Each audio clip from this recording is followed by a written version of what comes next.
America should not be the world policeman, but here's what we can do.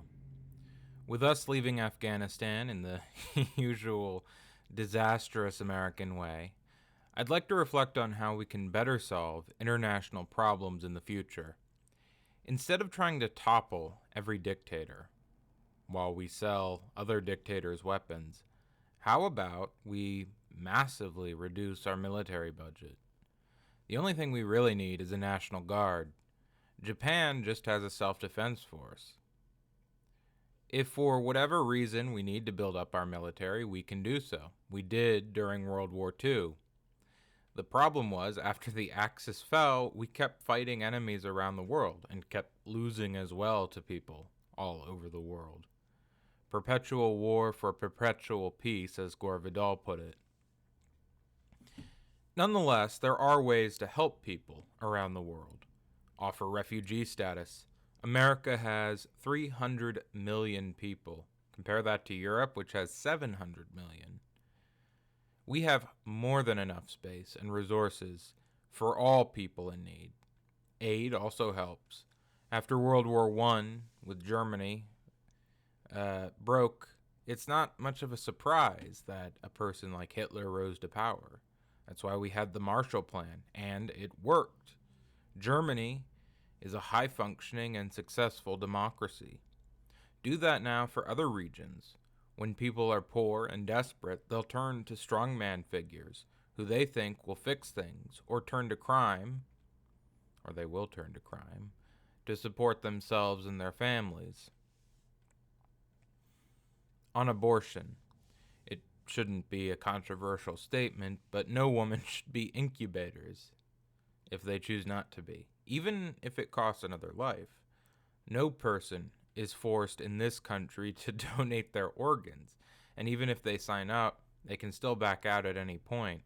So there's no use in saying, what if the woman had consensual sex? She can still end the pregnancy at any point. The drug war is coming to an end. The last major cartel leader to be captured in Mexico was El Chapo, who was worth about $1 billion. Now that's a lot of money, but it's also what Al Capone in our own country was worth in today's dollars. Mexico and South America right now are in a similar place to where we were in the 1930s, with gangs and organized crime, and I firmly believe that they will overcome this history. With the election of more liberal leaders, crime will diminish. The reason people turn to crime is out of poverty and desperation, but people quickly realize that rather than turning to crime, they can just elect leaders who will offer jobs that don't involve so much death and danger. It's what happened in our own country when we elected FDR. Also, people's poverty makes them turn away from gangsters. People like Al Capone and Pablo Escobar both tried to present themselves as Robin Hood figures and gave away lots of money to the poor. But the amount of money they gave away was only a small fraction of what they earned, and with people living in the streets and starving, somebody like Escobar or Capone living in luxury, their reputation quickly becomes a farce. Our own country, too, will begin to affect changes in South and Central America. When we elect more liberal leaders that legalize the less dangerous drugs, this will take a huge chunk out of the money cartel members make.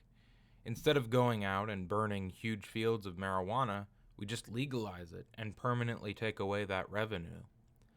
As for the harder drugs, instead of throwing people in prison, we should begin to rehabilitate those individuals.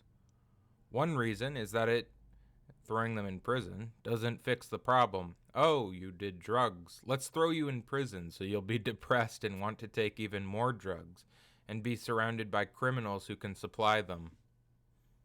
Secondly, it costs the state a lot of money to incarcerate people, and while I don't always have so much faith in American justice, you can always bet safely on American greed.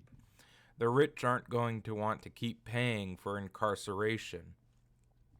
While rehabilitation might cost tax dollars, it eventually fixes itself because the object of rehabilitation is to get people back on their feet and become productive members of society, while our prison system creates a cycle of incarceration that's led the U.S. to having the largest incarcerated population in the world.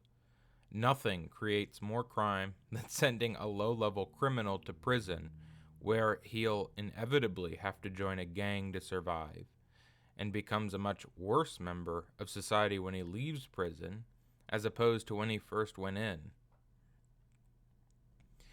Why China and America will fall in the next 20 years. China's government has a rapidly growing economy for the past 20 years, and that is what has kept it afloat.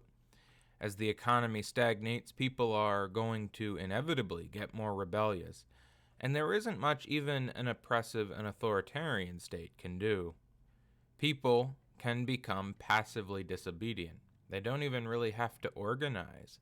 People across China will become less and less incentivized to work, less and less incentivized to support a regime that is no longer benefiting them. The same is happening to the oligarchy in the United States. What we call a labor shortage is actually a wage shortage. America, like China, has had a robust economy, and its living standards kept getting better. Now, the next generation is predicted to be worse off than the previous. The rich keep getting richer, the poor keep getting poorer. As Gandhi, or at least his movie counterpart, said, a small percentage of British cannot control a far larger number of Indians if those Indians refuse to cooperate. The same problem faces the ruling elite of China and the United States. How minority groups can win. If you're a gay person, a black person, or any other group that makes only a small percentage of the United States, you probably wonder how you can achieve rights and political power for your group against an enemy that outnumbers you massively. I think what's important to keep in mind is that there are many other small groups also fighting for rights that our white supremacist evangelical government is trying to suppress. The elites have a lot of enemies. They maintain power by getting those various groups to fight each other, divide and conquer. If the various Indian tribes had come together in the United States, then the U.S. would never have come into being. People like Tecumseh tried to unify the various tribes, and he would have won the war, I have no doubt, if he succeeded. There may only be 6 million Native Americans, but that would hardly make them the smallest sovereign nation in the world. Mongolians, who live in a very similar lifestyle to the Plains Indians, only have 3 million, and those Native Americans could have won and can still win, despite being only a small percentage of the United States, because America, like every other nation on earth, has many, many enemies. The bigger you are, in fact, the more enemies you have. If the Mongolians, who have had a smaller, much smaller population than Native Americans, can gain sovereignty from a nation like China, which far outnumbers Americans, then certainly the Native Americans and every other marginalized group in the United States can achieve greater political power for their people.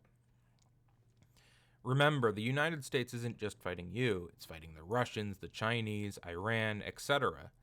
They have therefore a very slim amount of focus and manpower to direct towards you. So long as you maintain solidarity among your group and act strategically, you can beat the United States. Even better if you act with other marginalized groups.